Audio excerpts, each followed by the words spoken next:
오늘 우리가 함께 나눌 하나님의 말씀은 마태복음 2장 1절에서 12절의 말씀입니다. 우리 천천히 함께 읽도록 하겠습니다. 헤로드 왕 때 예수께서 유대 베들레헴에서 나심에 동방으로부터 박사들이 예루살렘에 이르러 말하되 유대인의 왕으로 나신 이가 어디 계시냐? 우리가 동방에서 그의 별을 보고 그에게 경배하러 왔노라 하니 헤롯 왕과 온 예루살렘이 듣고 소동한지라. 왕이 모든 대제사장과 백성의 서기관들을 모아 그리스도가 어디서 나겠느냐 물으니 이르되 유대 베들레헴이오니 이는 선지자로 이렇게 기록된 바 또 유대 땅 베들레헴아 너는 유대 고을 중에서 가장 작지 아니하도다. 내게서 한 다스리는 자가 나와서 내 백성 이스라엘의 목자가 되리라 하였음이니이다. 이에 헤롯이 가만히 박사들을 불러 별이 나타난 때를 자세히 묻고 베들레헴으로 보내며 이르되 가서 아기에 대하여 자세히 알아보고 찾거든 내게 고하여 나도 가서 그에게 경배하게 하라. 박사들이 왕의 말을 듣고 갈새 동방에서 보던 그 별이 문득 앞서 인도하여 가다가 아기 있는 곳 위에 머물러 서 있는지라. 그들이 별을 보고 매우 크게 기뻐하고 기뻐하더라. 집에 들어가 아기와 그의 어머니 마리아가 함께 있는 것을 보고 엎드려 아기께 경배하고 보배압을 열어 황금과 유향과 몰약을 예물로 드리니라. 그들은 꿈에 헤롯에게로 돌아가지 말라 지시하심을 받아 다른 길로 고국에 돌아가니라. 아멘. 오늘 우리에게 주실 말씀을 기대하면서 잠시 기도드리겠습니다. 사랑과 은혜가 충만하신 아버지 하나님, 성령 충만함으로 이 자리에 임재하여 주셔서 말씀을 듣는 우리 성도님들 마음문을 열어주시고 하나님의 말씀을 마음 가운데 새기는 귀한 시간 될 수 있도록 인도하여 주시옵소서. 하나님의 말씀으로 우리의 삶이 변화되기를 원합니다. 하나님의 말씀으로 하나님의 백성으로 살아가기를 원합니다. 주님 말씀하여 주시옵소서. 예수님의 이름으로 기도드렸사옵나이다. 아멘. 2021년 12월 달을 맞이했습니다. 12월은 예수님을 믿는 우리에게 아주 특별한 달이죠. 예수님이 탄생하신 날을 기념하고 축하하는 성탄절이 있기 때문에 그렇습니다. 그런데 제가 2013년도에 이제 미국에 다시 와서 깜짝 놀랄 일을 이제 마주하게 됩니다. 여기 노스캐롤라이나는 이제 바이블 벨트 지역이라고 그래서 이제 교회들도 많고 믿는 분들이 이제 많아서 그나마 좀 괜찮기는 한데요. 제가 잠시 살았던 캘리포니아나 저 북버지니아는 성탄절을 이제 크리스마스라고 이제 부르지 못합니다. 믿지 않는 분들에게 성탄절 카드를 보내면 안 된다고 제가 이야기를 들었습니다. 왜냐하면 이제 특정 종교를 강압적으로 전파하는 일이기 때문이라는 거예요. 그래서 메리 크리스마스라는 말을 하지 못하고 그냥 해피 뉴 이어 그리고 카드도 시즌스 그리팅 이게 연말 연시 연화 카드 이런 것만 이제 서로 주고받는, 그래서 해피 할러데이 그냥 휴가다 즐거운 연말 보내라 이런 식으로만 인사를 한다는 이야기를 들었습니다. 그래서 저보고 조심하라고 이야기하는 성도님들도 계셨습니다. 여러분 근데 한국도 마찬가지입니다. 제가 어릴 때 교회 다닐 때는요, 교회 안 다니던 친구들도 성탄절에 교회 와서 함께 축하하고 또 예배 드리고 또 같이 게임도 하고 그리고 밤새 같이 있다가 새벽 성도 함께 돌았는데요. 요즘 성탄절은 이제 교회 가기보다는 친구들끼리 밖에서 파티하는, 뭐 코로나 상황이나 뭐 몇 년 동안은 그러지 못했지만 연말연시 파티로 성탄절을 이제 보내는 것이 요즘의 모습이에요. 교회에서 더 이상 이제 축하 파티하는 것 사람들이 좀 시시해하고 그런 모습이 있습니다. 그리고 성탄절의 주인이 예수님이 아니라 이제는 산타클로스가 된 듯한 느낌을 받습니다. 그래서 저는 이 12월 한 달 예수님을 믿는 우리들이 더 예수님을 좀 묵상했으면 좋겠습니다. 우리만큼은 예수님이 이 오심에 대해서 최선을 다해서 기억하고 기념하고 또 축하하는 그러한 한 달이 되었으면 좋겠습니다.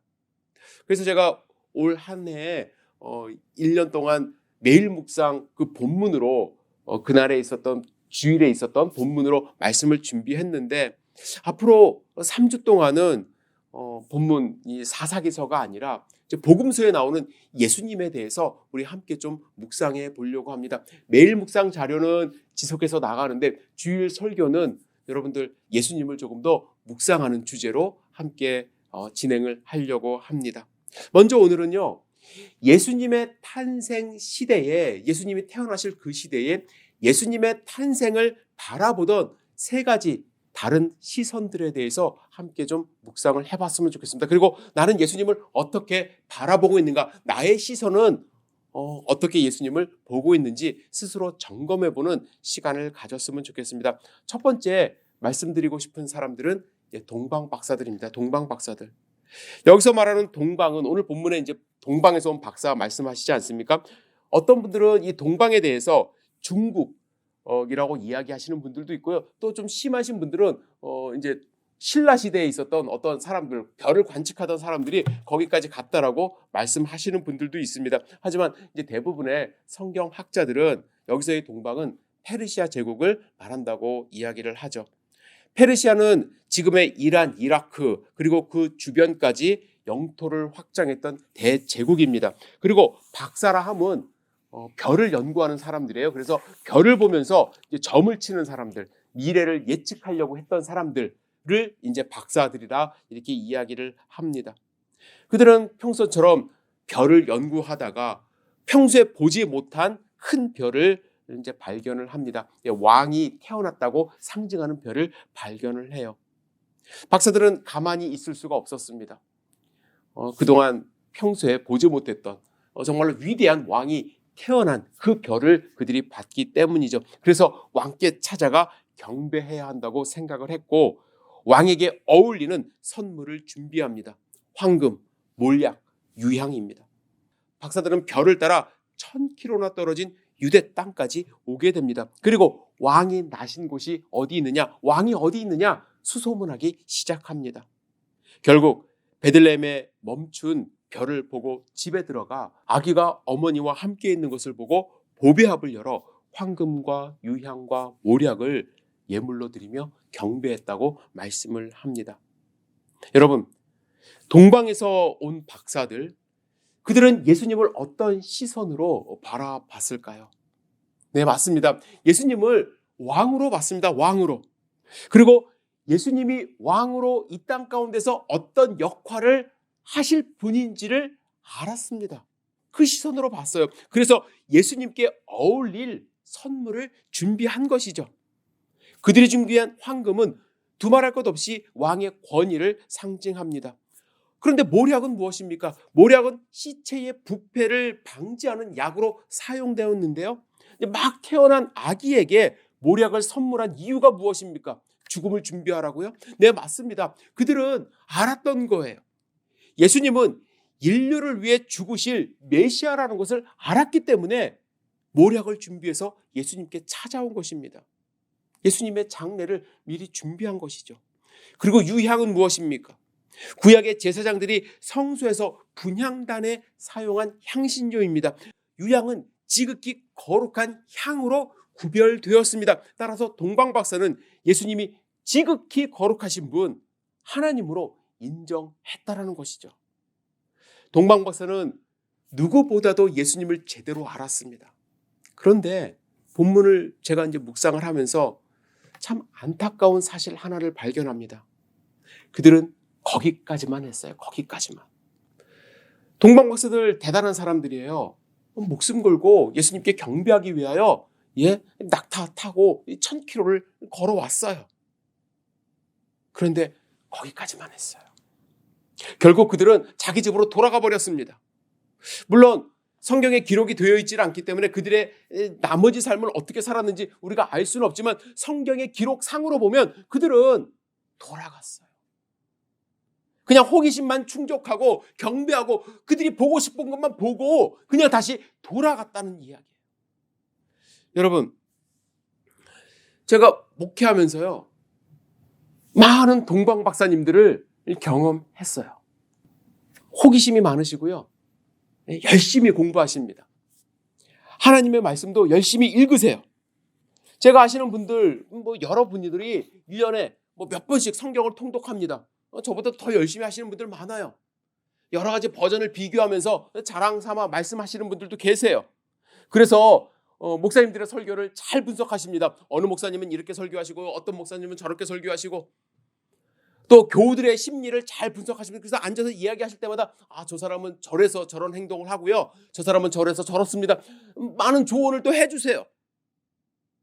우리가 드리는 예배도 종교학적으로 막 분석하시려고 하시는 분들이 계십니다. 그런데 거기까지만 하세요. 분석하시고 아는 척하시고 예배에 참석하시고 거기까지만 하세요. 예수님이 나의 왕이라는 것 그거 알고 있는데 왕권을 예수님께 드리지 못해요. 예수님이 하라는 것 잘 하지 않고요. 내가 하고 싶은 것만 거기까지만 하시는 분들이 많다는 이야기예요. 예수님은 뭐라고 말씀하셨나요? 날마다 제 십자가를 지고 나를 따를 것이라 이렇게 말씀을 하셨는데 자기 십자가는 지려고 하지 않으세요. 내가 하고 싶은 것만 하세요. 뭐라고 말씀하시는지 아십니까? 예수님은 저에게 매력적인 분이십니다. 2000년 전에 실존하신 분이고요. 수많은 사람들이 예수님을 신으로 믿고 있기 때문에 저도 예수님을 알고 싶어서 노력합니다. 그런데 예수님을 닮고 싶진 않네요. 어떻게 오른뺨을 맞는데 왼뺨을 돌려냅니까? 여러분, 오른뺨을 먼저 맞는 것이 어떤 의미인지 아시죠? 제가 몇 번 말씀을 드렸어요. 유대인들은 왼손을 사용하지 않아요. 그래서 오른손으로 상대방의 오른뺨을 먼저 칠 수 있는 확률은 어떤 경우에 가능할까요? 네, 아래에서 위로 몸을 틀어서 후려칠 때 가능한 이야기입니다. 그렇게 오른뺨을 맞아도 왼뺨을 돌려대라는 것이 예수님의 말씀이에요. 저는 그런 삶 살 수가 없어요. 말은 그렇게 표현하지 않지만 내가 하고 싶은 것만 하고 내가 아는 척하고 싶은 것만 아는 척하고 내 호기심, 보고 싶은 예수님 그냥 보고 싶은 그 상황에서 경배하고 싶을 때 경배하는 그 상황에서 끝나는 신앙생활 하시는 분들이 너무 많아요. 다시 돌아가시는 분들이 많습니다. 예수님은 왕이시고 예수님은 거룩하신 분이고 예수님은 나를 위해 죽으신 분인 것까지도 인정해요. 그러나 인정만 하고 따라가지 못하고 집으로 돌아가시는 분들이 많이 있습니다. 여러분은 어떤 시선으로 예수님을 보십니까? 그냥 호기심으로 보십니까? 나의 지적 욕구를 충족시켜줄 분으로 여러분들은 예수님을 바라보고 계십니까? 아니면 겸손히 낮아져 예수님을 따라가야 할 분으로 보고 계십니까? 두 번째 시선을 살펴보겠습니다. 헤롯 대왕의 시선입니다. 헤롯은요, 어떻게 왕이 된 사람이냐면 마카비 혁명 때 일어난 그 하스모니안 왕조라는 것이 있습니다. 유대 왕조가 끊어졌다가 다시 왕조가 이제 부활을 합니다. 그것이 하스모니안 왕조인데 하스모니안 왕조가 쭉 내려오다가 이제 마지막에 공주와 결혼한 사람이 이 헤롯 대왕입니다. 헤롯은 원래 유대인이 아닙니다. 헤롯은 이두메 사람이에요. 즉 에서의 후예입니다. 유대인들과 좀 생긴 모양이 좀 달랐습니다. 그래서 유대인들이 헤롯을 별로 좋아하지 않았지만 헤롯은 정치적인 야망이 있었던 사람입니다. 그래서 로마에 손을 대서 연주를 대서 이제 로마 황제의 칙령을 받아서 유대인을 다스리는 분봉왕으로 이제 오게 된 것이죠. 이 헤롯은 절대로 자기 왕권을 내려놓고 싶지 않은 사람이 이 왕위에 대한 이 집념이 있었던 사람이에요. 이 왕권을 유지하고자 엄청나게 노력한 사람입니다. 그래서 헤롯이 왕이 되어서 한 일들이 있는데 대표적으로 세 가지를 말씀드릴 수 있습니다. 첫 번째, 위대한 건물들, 엄청난 건물을 잘 지었습니다. 지금도 마찬가지인데요. 그 당시 건물은 사람의 존재를 확인시켜주는 역할을 많이 했다고 합니다. 특별히 헤롯이 지은 건물 중에 아주 특별한 그 건물인데 바로 자기의 무덤이에요. 무덤을 헤롯이 어떻게 만들었냐면 마치 피라미드를 이제 쌓듯이 산을 만들었어요. 인공산을 만들어서 그 위에 헤로디움 성을 짓습니다. 그리고 거기다가 자기의 무덤을 만들었습니다. 엄청난 양의 흙과 바위를 실어오게 했습니다. 그 위에 아름다운 궁전을 지었습니다. 엄청난 건축물이고 우아한 궁전이었습니다.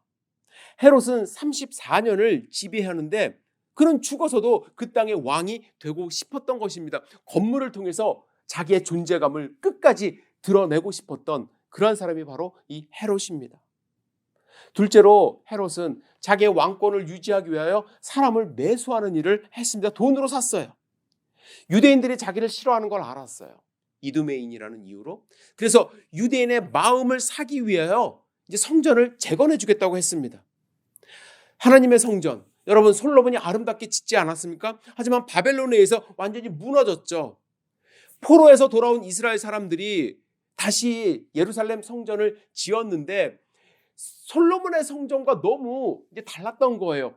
동네에 가서 나무 해다가 이제 솔로몬의 성전은 거의 금으로 또 백향목으로 지었지만 스룹바벨이 주도하여 이제 지은 2차 성전은 그러질 못했어요. 초라했습니다. 그런데 그것도 수백 년이 지난 뒤입니다.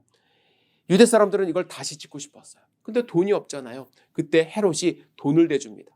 그래서 돌로 성전을 재건하기 시작했습니다. 그 위대하게 지었어요. 엄청나게 지었습니다.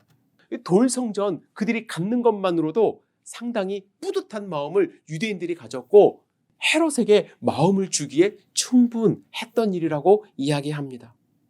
그리고 세 번째로 헤롯은 자신의 경쟁자들을 그냥 무참하게 다 죽여버렸어요. 대중의 인기를 모으며 헤롯의 경쟁자로 떠오르던 젊은 대제사장이 있었는데 연못에 빠뜨려 죽여버렸어요. 그리고 그가 총리하던 왕비에게 화가 나자 그녀를 목매달아 죽였습니다. 그는 속임수에 빠져서 죄 없는 두 아들을 처형했고 자신의 임종 자리에서도 다른 두 아들을 처형하도록 명령했다고 합니다. 그래서 그 당시 글을 찾아보면 헤롯의 아들이 되기보단 차라리 그의 돼지가 되는 편이 낫다, 이런 글귀가 있었다고 합니다. 이렇게 왕권을 유지하는데 혈안이 되어 있었던 헤롯에게 소문이 들렸습니다. 동방에서 박사들이 왔는데 유대 땅에 태어난 왕을 찾는다는 거예요. 아니, 지금 내가 왕인데 이 왕권을 유지하기 위해 엄청나게 노력하고 있는데, 그리고 나는 최근에 아기를 낳은 적이 없는데 도대체 누가 왕을 낳았다는 것인가? 그리고 누가 유대의 왕이라는 것인가? 헤롯은 너무 황당했습니다. 박사들이 워낙 유명한 사람들이기 때문에 그들의 말을 무시하거나 또 그들을 처형할 수가 없었습니다. 그래서 몰래 대제사장과 서기관들을 불러서 하나님이 어떻게 예언했는지 찾아보죠. 그들은 예언서를 통해서 베들레헴을 지목합니다. 그래서 동방 박사들에게 왕을 찾으면 알려달라 부탁을 합니다. 하지만 동방 박사는 바로 집으로 고국으로 돌아갔고 후에 헤롯은 어떠한 일을 저지릅니까? 2살 미만의 아이들을 죽이는 만행을 저지릅니다. 헤롯 대왕은 예수님의 탄생을 인정하지 않았습니다. 아니, 인정할 수 없었습니다. 왜냐하면 자기가 왕인데, 내가 이 왕권을 유지하기 위하여 얼마나 노력을 했는데 누가 감히 왕이 될 수 있느냐 하는 것이죠. 그런데 여러분, 의외로 우리 믿는 자들 가운데, 믿는다고 이야기하시는 분들 가운데 교회 안에 헤롯 왕이 많은 거 아십니까? 여러분, 교회 안에 헤롯 왕은 어떤 분일까요? 예수님을 왕으로 인정하지 않는 분들입니다. 동방 박사는 알고 인정하고 경배까지 했음에도 불구하고 이제 되돌아간 그러한 사람들이라고 한다면, 헤롯은 처음부터 인정할 의지도 없는 그러한 분들이에요. 많은 분들이요, 여전히 스스로 왕이 되어 살아갑니다. 자신의 이 왕권을 절대로 빼앗기지 않기 위하여 살아갑니다.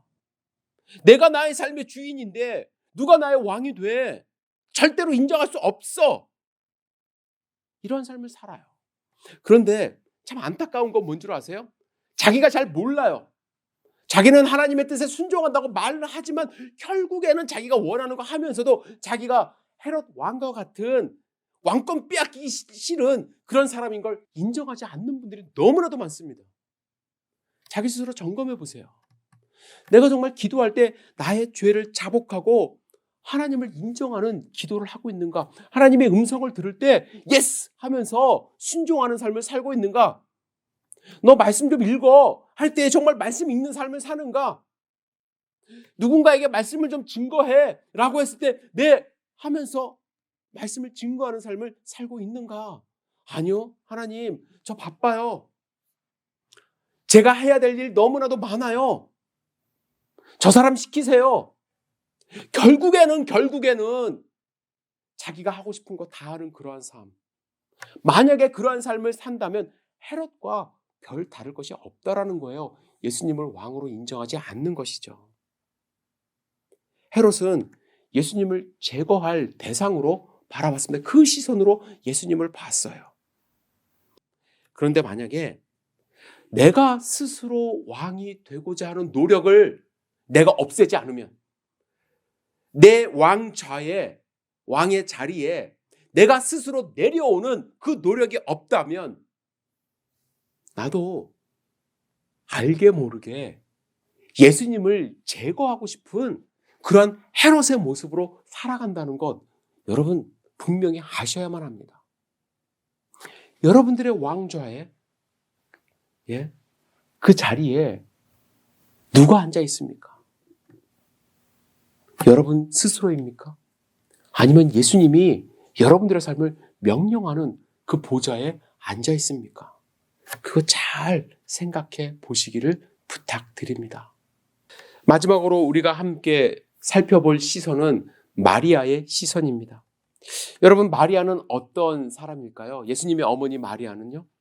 성경에 마리아가 그렇게 많이 등장하는 그런 인물은 아닙니다. 하지만 누가복음에 등장하는 마리아와 엘리사벳의 이 대화를 통해서 우리가 알 수 있는 것은 마리아는 정말로 순수하고 정결한 삶을 살았다는 것을 발견할 수 있습니다. 1장 46절부터 48절까지 읽어보도록 하겠습니다. 시작. 마리아가 이르되 내 영혼이 주를 찬양하며 내 마음이 하나님 내 구주를 기뻐하였음은 그의 여종의 비천함을 돌보셨음이라. 보라, 이제후로는 만세에 나를 복이 있다 일컬으리로다. 이 당시 마리아의 나이는 몇 살 정도 되었을까요? 이 당시는 보통 적게는 12살부터 또 18살 그 사이에 보통 결혼을 한다고 합니다. 따라서 마리아의 나이는 18살을 넘지 않았을 거예요. 소녀라고 할 수가 있죠. 이 여인의 꿈이 무엇이었을까요? 이 당시 보통 여인들은요, 좋은 남자를 만나서 이제 아내가 되는 것, 좋은 아내가 되는 것, 그것이 꿈이었다고 합니다. 왜냐하면 어디 직장에 취직할 수 있는 것도 아니고요.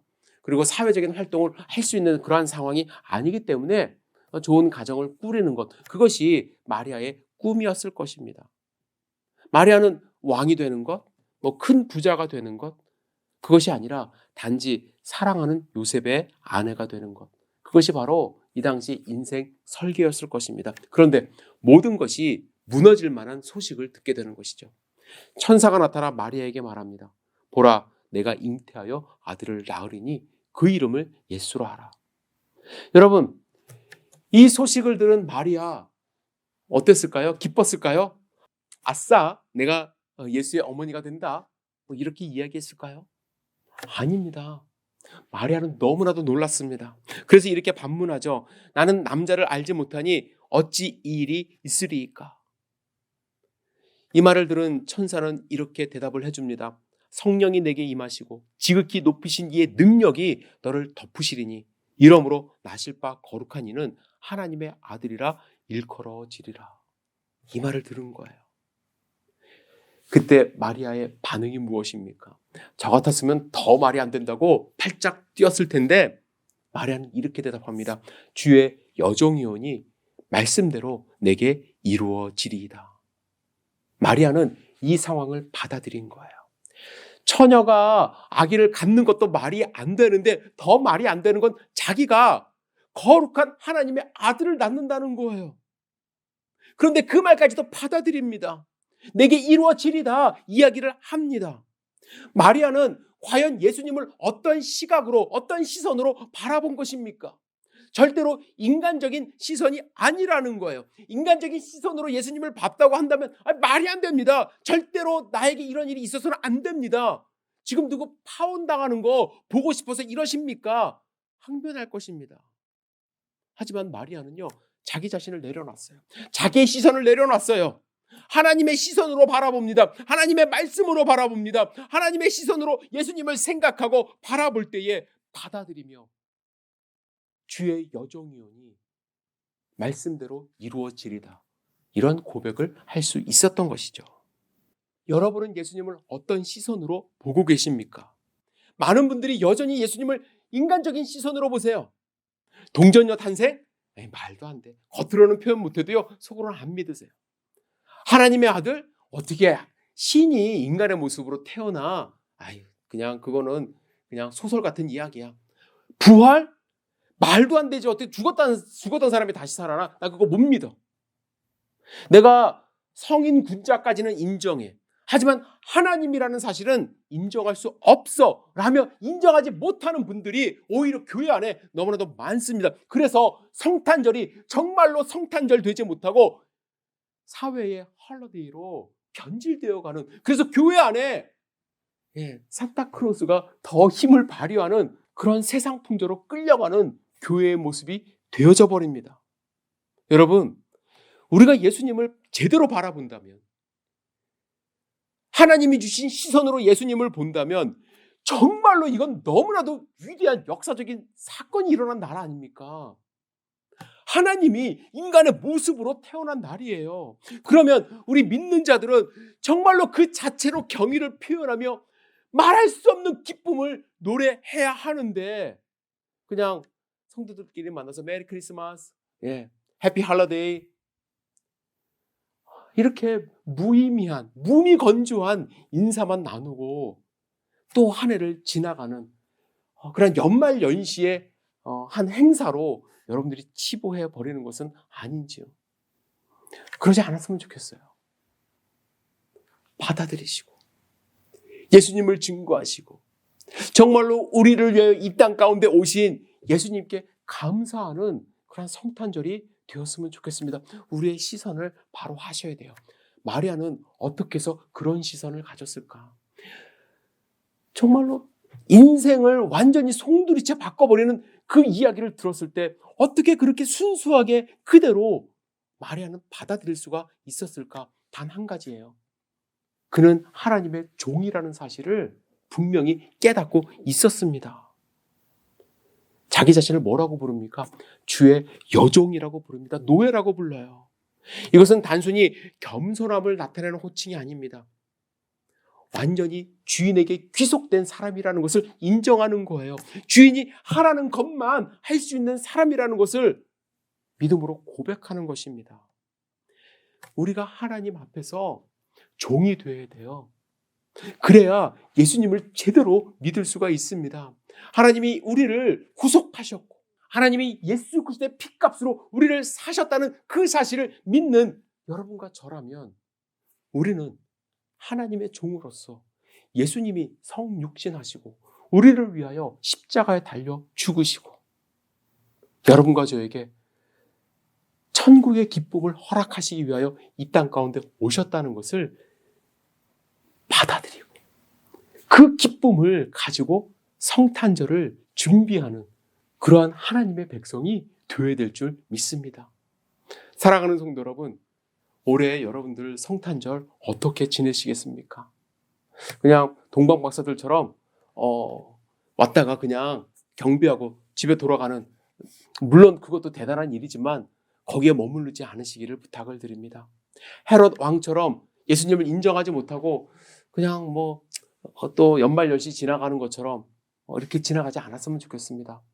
나의 보좌에, 나의 왕좌에 예수님을 영접하고 예수님이 하라는 대로 하나씩 하나씩 실천함으로써 그냥 겉으로만 표현하는 감사가 아니라 우리의 삶을 통해서 예수님이 나의 왕 되심을, 나의 구세주 되심을 적극적으로 표현하는 하나님의 백성들 되기를 주님의 이름으로 축복하고 올해 성탄절에 하나님이 주시는 큰 축복을 누리는 귀한 성도님들 되시기를 주님의 이름으로 축복합니다. 기도하겠습니다. 전능하신 주님, 예수님의 탄생을 바라보던 새 시선을 함께 생각해 보았습니다. 우리는 어떠한 시선으로 예수님을 보는지요? 주님, 주의 여종이오니 말씀대로 이루어지리다 라고 고백했던 마리아의 시선으로 예수님을 바라볼 수 있도록 인도하여 주시옵소서. 예수님을 증거하며 예수님이 나의 왕 되어서 예수님이 하라는 대로 예수님의 명령대로 살아갈 수 있는 하나님의 백성들 될 수 있도록 축복하여 주시옵소서. 예수님의 이름으로 감사하며 기도드렸사옵나이다. 아멘.